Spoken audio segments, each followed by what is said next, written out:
Selamat datang kembali di dunia Tokusatsu. Apa kabar kalian semua sobat Toku Lovers dimanapun kalian berada? Semoga kalian sehat selalu, bahagia selalu, dan tentunya punya kuota selalu.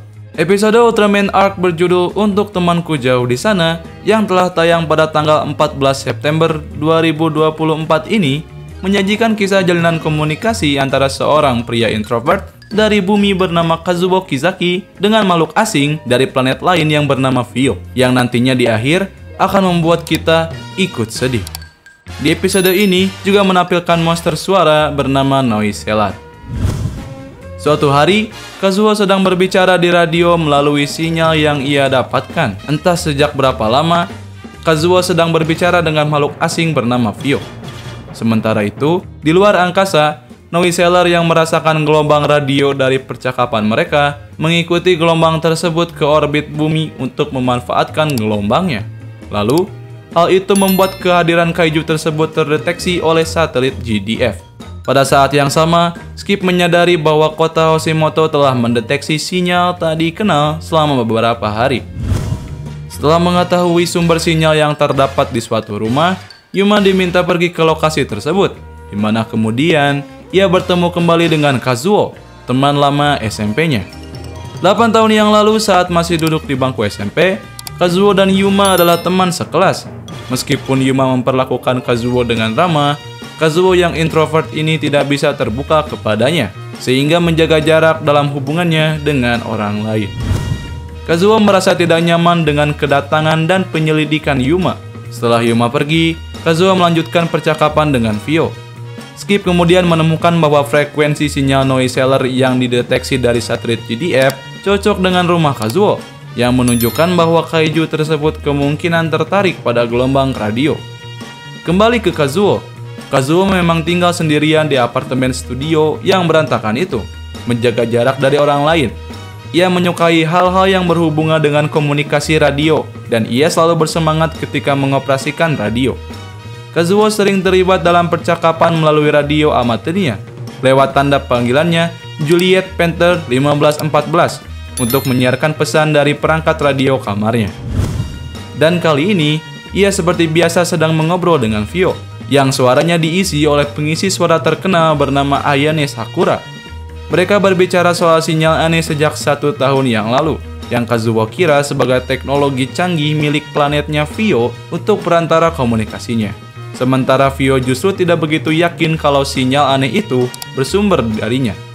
Di sela-sela perbincangan, Kazuo mengatakan keinginannya untuk pergi ke planet tempat Fio berada. Namun, Fio berkata hal itu tidak bisa. Sampai sini, belum dijelaskan alasannya soal hal tersebut. Malam itu, tibalah Noiseller yang mendarat di kota Hoshimoto dan mulai bergerak maju menuju apartemen Kazuo. Di sini kita akan sedikit memberikan fakta menarik soal kaiju luar angkasa Noiseller ini. Awal kemunculannya yaitu pada seri Ultraman 80. Setelahnya, kaiju Showa ini juga pernah dimunculkan kembali pada spin-off Ultra Galaxy Fight The Absolute Conspiracy dan seri Ultraman Decker. Kita kembali ke pembahasan. Yuma kembali pergi ke tempat Kazuo untuk membujuknya menghentikan sinyal. Saat kaiju memakan segala gelombang suara yang muncul, koneksi Kazuo dengan Fio menjadi terputus. Yuma mencoba menghentikannya dan mengajaknya untuk meninggalkan area tersebut. Kazuo menjadi panik serta memberontak. Ia menolak untuk beranjak dari komunikasinya dengan Fio. Setelah sinyal radio kembali pulih untuk sementara, terdengar suara Fio yang menyadari keadaan mereka berdua yang sedang bertengkar. Fio menjadi merasa bersalah atas semua itu dan memberikan pesan-pesan terakhirnya.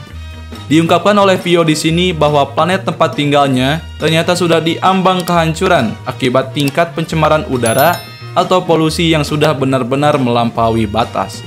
Fio semakin sendirian karena semakin lama orang-orang di planetnya satu persatu meninggal dunia.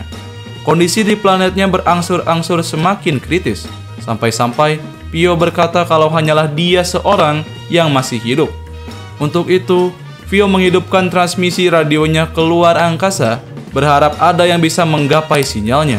Karena ia ingin bisa berkomunikasi pada seseorang, siapapun itu, sebelum semuanya berakhir. Dan tibalah momen ini, di mana merupakan momen-momen terakhirnya Fio untuk berbicara dengan Kazuo karena energi pada Vio sudah akan habis. Dan akhirnya, sinyal Vio pun terputus. Tim GDF lalu meluncurkan serangan langsung terhadap kaiju tersebut. Namun, ia membalasnya dengan menembakkan sinar merah dari matanya yang menghancurkan serangan yang datang dan mengeluarkan raungan besar. Dalam sekejap, lingkungan sekitar menjadi sunyi. Merasakan kaiju mengganggu komunikasi terakhir itu, Yuma memutuskan untuk berubah menjadi Ultraman Arc demi mencegah serangan kaiju. Meskipun Arc mencoba menghalangi jalan Noiseller, kaiju itu memancarkan sinar frekuensi tinggi yang menusuk sehingga mustahil bagi Arc untuk mendekat.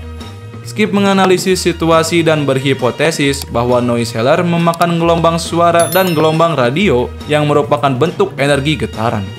Hal ini mendorong Arc untuk menggunakan pemikirannya untuk mengalihkan perhatian Noiseller yang menyebabkan Arc versus Noiseller bertarung di udara. Lagi-lagi, Ultraman Arc berinisiatif menghancurkan shield-nya sendiri sebagai pantulan untuk jurus slash-nya, yang membuat pergerakan slash tersebut bisa terpantul untuk mencari celah kelemahan Noiseller. Pada akhirnya, Arc pun kelelahan. Suara color timer milik Arc berbunyi, yang dimana suara color timernya berdampak negatif pada Noiseller. Arc menggunakan Arc Exa Slash miliknya untuk menarik perhatian kaiju dan melemparkannya ke ujung angkasa, menuntun kaiju menjauh dari bumi. Setelah Noiseller pergi, komunikasi Kazuo dengan Vio berlanjut lagi untuk terakhir kalinya. Ketika Vio lagi-lagi memberitahunya bahwa energi planetnya hampir habis, Kazuo mencoba untuk tetap melanjutkan percakapan. Dalam pesan terakhir Vio, ia memberitahunya bahwa Kazuo adalah teman terakhir yang pernah ia miliki dalam hidupnya. Lalu, sinyal Vio pun akhirnya berhenti. Keesokan harinya di markas Skip, semua menyambut Pak Hiroshi yang baru saja tiba, kecuali Yuma. Ia pada saat itu pulang duluan dan kembali mendatangi Kazuo. Di tepi jembatan pada malam hari, Yuma dan Kazuo membicarakan soal Vio. Sembari menatap langit malam, Kazuo masih merasa penasaran di mana letak planetnya Vio. Ia merasakan betapa jauhnya jarak ia dengan Vio, sampai-sampai ia sendiri merasakan kehadiran Vio seakan-akan tidak pernah ada. Kazuo bertanya-tanya, mengapa ia merasakan suatu kesedihan yang cukup dalam dan rumit ini pada dirinya. Kemudian Yuma mencoba menenangkan hati Kazuo. Ia membalas perkataan Kazuo, itu karena dia adalah seseorang yang sangat amat berharga bagi dirimu, ujar Yuma sembari tersenyum. Mendengarnya, Kazuo merasa senang dan berterima kasih pada Yuma. Pada akhirnya, Kazuo sepertinya akan memulai pertemanan baik dengan Yuma setelah semua waktu yang telah mereka lewati. Episode ke-10 ini menurut kita cukup oke, terutama dari sedihnya dan nyeseknya sih. Mulai dari kemunculan kaiju Showa Noiseller dengan kemampuannya memanipulasi hal-hal menyangkut suara yang membuat kita cukup terkesan dan bikin pusing dengan dengungan-dengungan yang bisa ia buat. Kemudian fakta soal pencemaran udara alias polusi yang menyebabkan kehancuran planetnya Vio. Hal itu tentu relate juga di kehidupan nyata kita, di mana saat ini polusi semakin menumpuk di mana-mana, menyebabkan kualitas udara menjadi memburuk. Alangkah baiknya jika kita lebih aware pada lingkungan sekitar dan kalau memungkinkan, kita seharusnya dapat juga mengurangi polusi. Setidaknya, dimulai dari hal kecil yang bisa kita lakukan, yaitu minimal menjaga kebersihan di lingkungan sekitar kita. Tidak membuang sampah sembarangan lagi. Bayangkan jika udara di sekitar kita menjadi lebih asri dan bersih, kita mungkin akan jarang terserang penyakit. Selain itu, pada episode ini, kita diperlihatkan interaksi seseorang pemuda yang berkepribadian tertutup alias introvert dengan satu-satunya teman dekatnya namun jauh dari suatu planet. Sejauh apapun jarak orang terkasih di sana, tidak akan pernah menandingi jalinan erat yang sudah berdiri kokoh. Meski di sini, Kazuo tidak menyangka akan mendapatkan ending yang paling mengiris hatinya. Kehilangan teman dekatnya, Vio, membuat ia sedih sejadi-jadinya. Di sini kita sebagai penonton rasanya seperti relate juga dengan emosi dan perasaan yang dibawakan oleh tokoh Kazuo ini. Apalagi saat dimana kita diperlihatkan scene Kazuo dengan Vio di saat-saat terakhir mereka dengan dialognya yang seakan-akan membuat kita jadi ingin ikut menangis. Hikmahnya, bagi Kazuo saat ini ia sepertinya mulai bisa membuka dirinya untuk berinteraksi dengan orang lain. Dimulai dari teman lamanya yaitu Yuma. Dengan begitu, mungkin Kazuo bisa mendapatkan kehidupan yang baru dan kebahagiaan baru bersama orang-orang baik di sekitarnya. Jadi itu dia bahasan episode 10 dari Ultraman Arc. Bagaimana menurut kalian tentang episode kali ini? Silahkan berikan komentarnya di kolom komentar di bawah ya. Terima kasih yang sudah menonton dan sampai jumpa di video selanjutnya. Bye-bye.